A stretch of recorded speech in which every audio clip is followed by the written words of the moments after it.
दोस्तों क्या हो, एक फैमिली बंकर के अंदर पिछली 40 साल से रहते आ रही थी, लेकिन जब 40 साल बाद वो सब बाहर निकलते हैं तब पृथ्वी का नजारा कैसा होगा ये तो हमें भी देखकर ही पता करना पड़ेगा। इस कहानी की शुरुआत 1962 से होती है, जहाँ पर रशिया और अमेरिका के बीच कोल्ड वॉर चल रही थी। दोनों ही देश अपने आप को स्ट्रॉन्ग दिखाने के लिए एक दूसरे पर हमला करते ही जा रहे थे। इन सारी लड़ाइयों की वजह से सिटीजन्स को बहुत ही ज्यादा प्रॉब्लम हो रही होती है। अब यहाँ रशिया ने हाइड्रोजन बॉम्ब तैयार कर लिया था, जिससे कि वो अमेरिका पर हमला करके उन्हें भारी मात्रा में नुकसान पहुंचा सकते थे। जब ये बात अमेरिका के प्रेसिडेंट और प्राइम मिनिस्टर को पता चली, तब वो अपने वैज्ञानिकों को भी प्रोटेक्शन के लिए ऐसे परमाणु बम या फिर हथियार बनाने के लिए कह रहे थे। अमेरिका के सारे वैज्ञानिक लगातार अपने एक्सपेरिमेंट में लग जाते हैं। अब हमें एक बहुत ही फेमस वैज्ञानिक डॉक्टर केल्विन को दिखाया जाता है, जो फिलहाल अभी तो अपनी वाइफ का बर्थडे सेलिब्रेट कर रहा था। केल्विन के घर पर बहुत सारे लोग आए थे जो मजे कर रहे होते हैं। तभी अचानक उन्हें टीवी पर एक न्यूज बताई गई, जिसमें कि ये कहा जा रहा था कि अमेरिका ने अब न्यूक्लियर बॉम्ब तैयार कर लिया है, जिसे कि वो जल्द से जल्द रशिया पर हमला करके अपना बदला लेना चाहता है। लेकिन इस परमाणु बम का असर आसपास के सिटीजन्स पर भी जरूर पड़ेगा,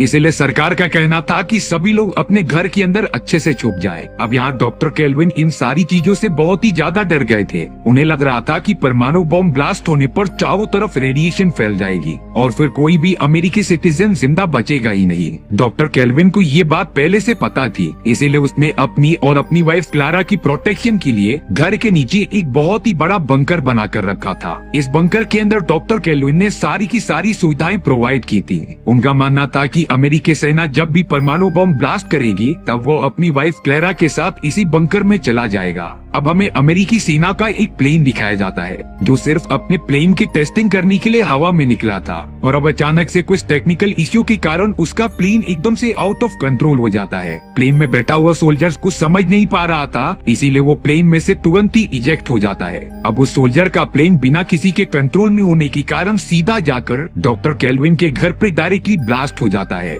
यहाँ केल्विन और क्लारा को लगने लगा था कि शायद से अमेरिकी सेना ने परमाणु बम गिराना स्टार्ट कर दिया है, इसीलिए वो दोनों जल्द से जल्द डॉक्टर केल्विन द्वारा बनाए गए बंकर के अंदर जाकर छुप जाते हैं। हालांकि ऐसा कुछ भी नहीं हुआ होता, लेकिन वो सारी कंडीशंस ही इस तरीके से दिख रही थी कि डॉक्टर केल्विन समझने लगे थे कि ये अमेरिका की तरफ से परमाणु युद्ध की शुरुआत है। अब बंकर पूरी तरीके से बंद करने के बाद वो 40 साल बाद ही ओपन होगा, क्योंकि डॉक्टर केल्विन ने अपने रिसर्च के दौरान ही पता लगाया था कि भले से ही परमाणु बम एक बार ब्लास्ट हो जाता है, लेकिन उसके द्वारा निकले हुए रेडिएशन को खत्म होने के लिए 40 साल लगते थे, और उन्होंने अपने बंकर को इसी तरीके से डिजाइन ही किया था, यानी कि डॉक्टर केल्विन और क्लेरा 40 साल तक उस बंकर में ही बंद रहेंगे। हालांकि अगले दिन डॉक्टर केल्विन के घर पर जो प्लेन ब्लास्ट हुआ था उसे चेक करने के लिए मिलिट्री सोल्जर्स भी आते हैं, लेकिन उन्हें समझ नहीं आता कि आखिर डॉक्टर केल्विन और क्लेरा गए कहाँ। अब तो कई समय तक उस जगह कोई न मिलने के कारण डॉक्टर केल्विन के घर के ऊपर एक रेस्टोरेंट बनाने का डिजाइन चालू कर दिया जाता है। वही डॉक्टर केल्विन और क्लेरा जमीन के नीचे बने हुए बड़े से बंकर में आराम से रह रहे थे। कुछ समय में क्लेरा को एक बहुत ही प्यारा सा बच्चा होता है। डॉक्टर केल्विन ने अपने बच्चे का नाम जॉन रखा था।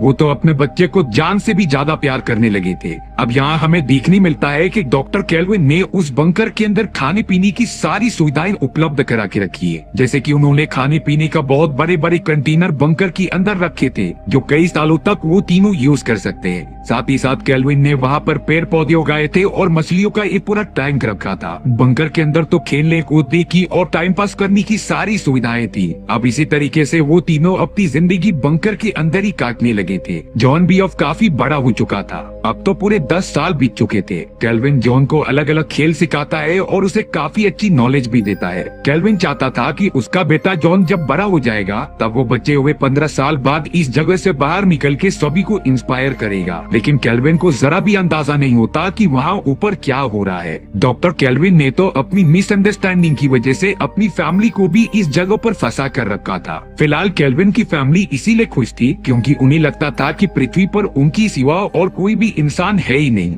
पर ऐसा बिल्कुल भी नहीं था। अब यहाँ दिखते ही दिखते उन सभी को 35 साल बीत जाते हैं। जॉन तो अब काफी बड़ा हो चुका था। उसी तरीके से केल्विन और क्लेरा काफी बुरे हो जाते हैं, लेकिन केल्विन काफी ज्यादा खुश लग रहा था क्योंकि कुछ ही सालों में वो सब बंकर से बाहर निकलने वाले हैं। अब एक दिन जॉन ने अपने पेरेंट्स से कहा कि मुझे एक दूसरा इंसान चाहिए क्योंकि मैं आप दोनों का चेहरा देख कर बोर हो चुका हूँ। मुझे इस बंकर में से बाहर निकलना है और नए दोस्त बनानी है। हालांकि केल्विन भी नहीं चाहता था कि वो अपनी जवान बेटे को इस तरीके से बंद करके रखे, इसीलिए उसने जॉन को सिर्फ कुछ सालों तक ही वेट करने के लिए कहा, जिससे कि 40 साल कंप्लीट हो जाएंगे और वो डोर अपने आप ही ओपन हो जाएगा। लेकिन आखिरकार वो दिन आ जाता है जब 40 साल उन्हें पूरे होने आए थे। केल्विन और क्लेरा मिलकर उस दरवाजे को ओपन करने की कोशिश करते हैं। लकीली वो दरवाजा भी ओपन हो गया था, इसीलिए अब केल्विन ने डिसाइड किया कि वो ऊपर जाकर सबसे पहले देखेगा और अगर सारी चीजें नॉर्मल हुई तब वो तुम दोनों को भी ऊपर बुला लेगा। केल्विन के घर के ऊपर तो एक बार बन चुकी थी जहाँ पर बहुत सारे नशेड़ी लोग आते थे।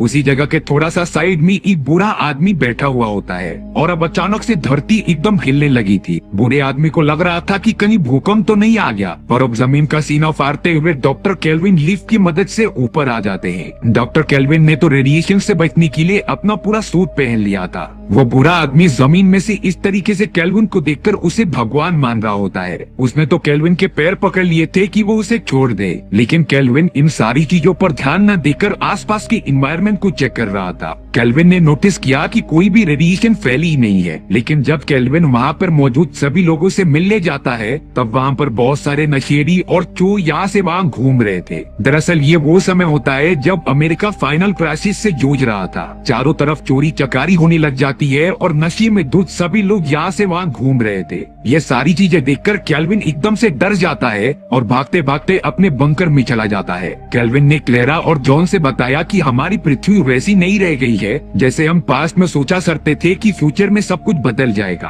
और केल्विन ने ये पता किया कि बाहर कोई भी रेडिएशन फैली ही नहीं है। उसे बिल्कुल नहीं समझता कि आखिर ये सारी चीजें कैसे हुई और अब पता नहीं क्यों डॉक्टर केल्विन को जोरदार हार्ट अटैक आता है। वो तो पूरी तरीके से बेहोश हो गए थे। क्लेरा केल्विन को आराम करने के लिए कहकर अपनी बेटी जॉन के पास आ गई थी। क्लेरा जॉन को बताती है कि अब तुम्हें ये ऊपर जाकर सारे खाने पीने के सामान लेकर आने पड़ेंगे क्योंकि इतने सालों तक बंकर के अंदर मौजूद सारे सामान अब खत्म होने आ चुके होते हैं। इसीलिए जॉन बहुत सारे पैसे लेकर तैयार होने लगता है ऊपर जाने के लिए। वो पहली बार ऊपर जाएगा, इसीलिए जॉन काफी ज्यादा एक्साइटेड था। जाते समय जॉन अपने फादर केल्विन के पास आ जाता है, जो जॉन को कह रहे थे कि तुम सिर्फ सारे सामान लेकर सीधे आ जाना और अगर तुम्हें कोई अडल्ट बुक शॉप दिखे तो तुरंत वहाँ से भाग जाना क्योंकि वहाँ रेडिएशन बहुत ही ज्यादा होता है। जॉन अपने फादर की सारी बातें समझकर सीधा लिफ्ट की मदद से ऊपर आ जाता है। इस बार फिर से वो आदमी जॉन को इस तरीके से जमीन में से बाहर निकलते हुए देखकर उसे गॉड समझने लगा था। बुरा आदमी गिड़गिड़ाते हुए जॉन से कहता है कि तुम मुझे कुछ मत करना क्योंकि मैंने कुछ किया ही नहीं। जॉन यहाँ समझ रहा था कि वो बुरा आदमी उसका स्वागत कर रहा है, इसीलिए जॉन ने रिप्लाई दिया कि आपको डरने की कोई जरूरत नहीं है, मैं सब कुछ ठीक कर दूंगा।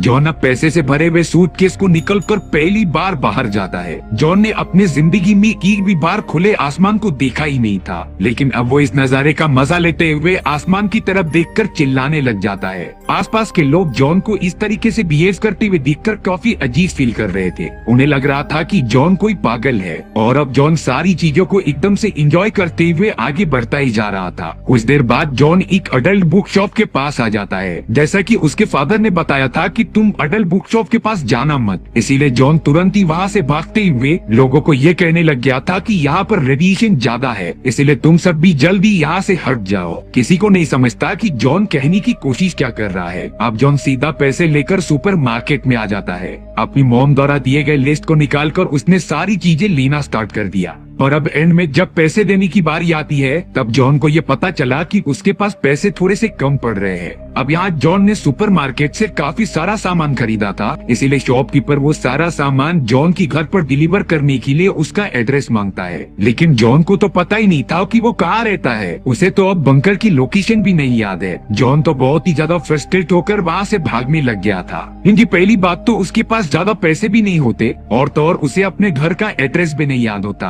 इसका मतलब साफ था कि जॉन पूरी तरीके से गुम हो चुका है। जॉन के अजीब और एक्साइटिंग बिहेवियर को देखकर सभी लोग उसे एक पागल समझ रहे थे। अब यहाँ जॉन को कुछ और पैसों की जरूरत थी, इसीलिए वो पास ही वाले एक टॉय शॉप में आ जाता है। जॉन ने अपने फादर द्वारा कलेक्ट किए गए बहुत सारे पोस्टर्स उस शॉपकीपर को बेचने का ट्राई किया। शॉपकीपर ने जैसे ही वो सारे पोस्ट कार्ड और स्टिकर्स देखे तब उसे पता चल गया था कि ये बहुत ही ज्यादा यूनिक और एक्सपेंसिव कार्ड्स हैं। लेकिन शॉपकीपर ने जॉन को जानबूझकर $500 देने का डिसाइड किया। जॉन को इस बारे में कुछ पता नहीं होता, इसीलिए वो पैसे लेने ही जाता है। तभी उसे दुकान में काम करने वाली एंजेला नाम की एक वर्कर जॉन के पास आकर कहती है कि ये कार्ड्स बहुत ही ज्यादा एक्सपेंसिव है। इनमें से कई सारे कार्ड जो कि एक एंटीक है वो कई लाखों डॉलर्स के मिलते हैं। इन्हीं सारी चीजों की वजह से जॉन कार्ड्स को बेचता ही नहीं। शॉपकीपर ने तो एंजेला के इस बिहेवियर की वजह से उसे जॉब से ही निकाल दिया था। एंजेला भी कहती है कि मुझे तुम्हारे जॉब की कोई जरूरत नहीं, और अब वो दुकान में से जाने लगी थी। यहाँ जॉन को एंजेला का ये बिहेवियर काफी ज्यादा अच्छा लगता है, क्योंकि एक तरह से एंजेला ने जॉन की मदद की थी। जॉन ने पहली बार इतनी खूबसूरत लड़की देखी होती है क्योंकि उसने अपनी जिंदगी में कोई लड़की देखी ही नहीं थी। जॉन तो एंजेला की इस अच्छे बिहेवियर की वजह से उससे प्यार करने लगा था। जॉन एंजेला से कहता है कि मुझे अपना घर का रास्ता नहीं मिल रहा है, इसीलिए तुम मेरी मदद करोगी क्या? हालांकि एंजेला को लग रहा था कि जॉन ये सारी चीजें मजाक के लिए कह रहा है, क्योंकि जॉन इतना बड़ा हो चुका था और उसे अपने घर का रास्ता नहीं मालूम। जॉन एंजेला को भरोसा दिलाता है कि ऐसा ही है। उसने एंजेला से ये कहा कि तुम सिर्फ मुझे कोई घर रहने के लिए दे दो। तब एंजेला जॉन को एक होटल में लेकर आ जाती है। जॉन ने अपने ब्रीफ केस में रखे गए पैसे होटल वालों को देकर वो कमरा रेंट पर ले लिया था। अब अगले दिन जॉन के पास खुद ही एंजेला आ जाती है, जो कहने लगी थी कि मुझे एक जॉब की जरूरत है जिससे मुझे पैसे मिले। तभी जॉन को एक आइडिया आया। वो एंजेला को कहने लगता है कि तुम मेरे लिए काम करो, मैं तुम्हें हर महीने की $1000 दूंगा। जॉन ने ये सारी चीजें इसीलिए कही क्योंकि उसके पास एक आइडिया था। जॉन तुरंत एंजेला को लेकर वो सारे एंटीक कार्ड्स बेचने के लिए चला गया था, और सही जगह पर जाकर उसने म्यूजियम को ही वो सारे कार्ड्स बेच दिए थे, जिससे जॉन को कई लाखों डॉलर्स का फायदा होता है। जॉन सबसे पहले अपनी मॉम द्वारा दिए गए लिस्ट के सामान को लेकर आ गया था, और वो एंजेला के साथ भी काफी अच्छा टाइम स्पेंड कर रहा था। इसीलिए कुछ टाइम के लिए जॉन अपनी मॉम के बारे में सोचना भूल ही जाता है। एंजेला भी जॉन से काफी अच्छे से बात कर रही थी। वो तो जॉन को ड्राइविंग करना भी सिखाती है। अब अगले दिन एंजेला जॉन को लेकर अपनी एक बहुत ही पुराने दोस्त बेन के पास चली गई थी। बेन एक फैशन डिजाइनर होता है, इसीलिए एंजेला चाहती थी कि जॉन अच्छे अच्छे कपड़े पहने, जिससे कि उसे एक अच्छे घराने की लड़की मिल जाए। लेकिन एंजेला को क्या पता था कि जॉन तो उसे ही पसंद करता है। जॉन इसी तरीके से अलग अलग चीजें ट्राई करने लगा था जो उसने कभी एक्सपीरियंस ही नहीं किया होता। स्टाइलिश कपड़ों से लेकर अलग अलग इंसानों से दोस्ती करना उसने तो कभी ये सोचा ही नहीं होगा। जॉन खुले आसमान की नीचे स्केटिंग करता है, पानी में नहाता है और पहली बार बारिश को एक्सपीरियंस करता है, क्योंकि उसने ये सारी चीजें सिर्फ अपने फादर की कहानियों में ही सुना था। यानी कि एक तरीके से जॉन का सपना पूरा हो चुका है। ये सब उसके लिए हेवन से कम नहीं थी। अगर आपको ये कहानी अच्छी लगी हो तो डॉक्टर मूवी टेलर के चैनल को सब्सक्राइब कर देना, क्योंकि मैं डेली इसी तरीके की मजेदार कहानियां अपलोड करते रहता हूँ।